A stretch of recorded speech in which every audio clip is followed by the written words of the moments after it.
Sure. When it comes to bank regulation, the job of the regulator is to balance the need for economic growth with the safety and the soundness of the financial system. With fresh memories of the most recent financial crisis, it's natural for regulators to err on the side of being overly cautious so they aren't blamed when something goes wrong. Unfortunately, this has led to a situation in which regulators are evaluating stress tests based on subjective and unclear standards. The stress tests are opaque. It's like asking banks to kick a field goal when they don't know where the posts are. What's more, the regulators keep ratcheting up the standards.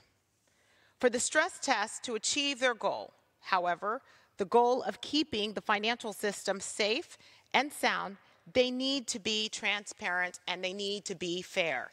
H.R. 4293, a bill with bipartisan support, would improve the stress testing process for bank holding companies by repealing the ability of the regulators to reject a financial institution's stress test based on subjective and opaque standards.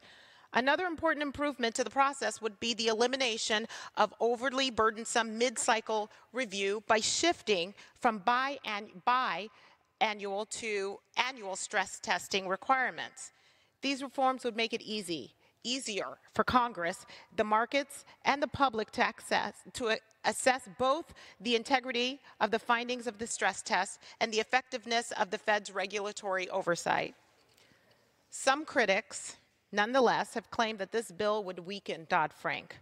On the contrary, H.R. 4293 would improve the flawed standards of Dodd-Frank and strengthen the stress testing process to ensure that it produces the results we seek: a safer, more stable financial system.